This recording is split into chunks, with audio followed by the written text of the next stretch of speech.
today, I'm going to tell a little story about how my descendants got here to Seattle. So I'm going to tell a little story about my grandmother. Her name is Ruby Mitchell Sawyer. Sawyer is a descendant from Tom Sawyer. My grandmother lived on the plantation with her mother and etc. Her sisters, her brothers, and they actually lived there with their father. My great-great-grandfather was Jewish, and her mother was Indian, okay? And they come from Little Rock, Arkansas. They stayed out there in that area. So she decided that she wanted to come to Washington to build a life for her kids. So as she was growing up, I want to tell a little bit about that because, you know, I heard the stories over and over and over again because she raised me. So I got to hear all her stories. She passed away recently at the age of 94 years old. So, yes, and my grandfather was 102, and he passed away on the fishing boat, going fishing. So that's where they found him.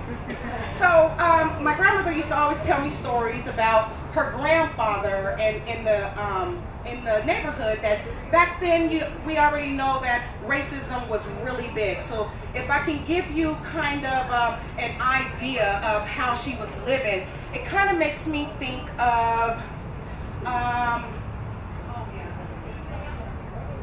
Martin Lawrence and I think his name is Martin Lawrence and Eddie Murphy, and they did an old clip way back like in the 20s, because she was born 1921.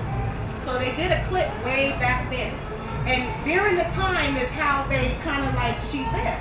So a lot of you know, a lot of white people did not like black people, and they were always being oppressed back then. So grandma used to tell me all the time, well, my mother, she used to be so scared about me getting in trouble. I said, tell her, well, why, grandma? She said, because I didn't take no crap. And they always told her, that's Sawyer's grandchild. Don't you mess with Tom Sawyer's grandchild. So a lot of the time she picked cotton.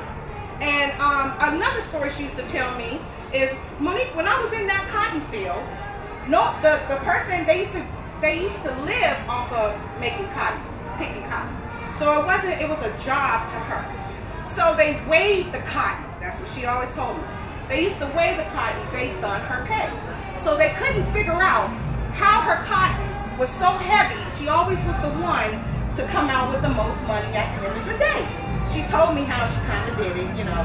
But at the same time, it was just an experience that she had as a little girl. So as she grew up, she became a registered nurse, okay? When she became a registered nurse, she moved down to Washington, and she actually worked at Providence Hospital. That's where she retired from.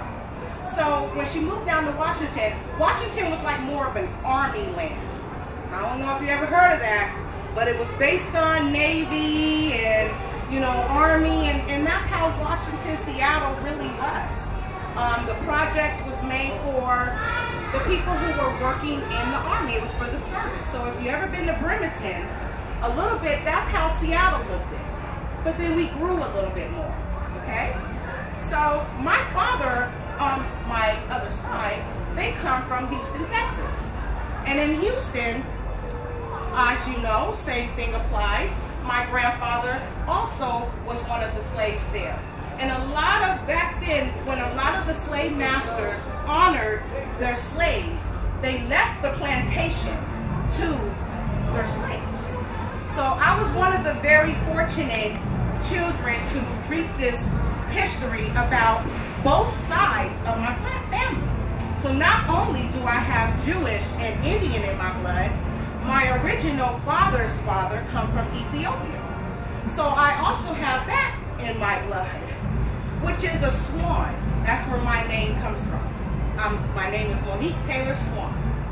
And Swan derives from Houston, Texas, also on a plantation as well. The land was left to my father's father. He had 17 kids on this land. Every single last one of them were named Swan.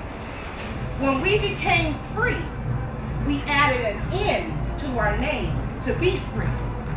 So if you ever met a person named Swan and it's S-W-A-N, that's my family.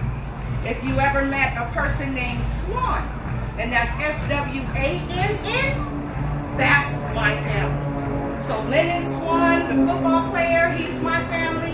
We have a council member in Houston, Texas. He's a Swan, he's my family. And we have so many much more. When our families get together, we take over a whole hotel. And if you can just imagine right now, what I'm saying is the hotels in this building is huge, right? So we're like walking down the, aisles and knocking on the door. Hi, cousin. Hi, cousin. Hi, cousin. And it's a remarkable thing because when the Swans get together, we get to find out where we come from. Where's our descendants? What are we doing in our lifetime? So being a proud Swan and a Sawyer is embedded in me. It's something that I cannot get rid of. It's something that's in me that comes out and it pours out. And I'm saying to myself, why am I this way? Because of my descendants have traveled from place to place and have fought from place to place for my freedom. And to this day, I stand tall and I am free in my mind and in my soul. Thank you for having me.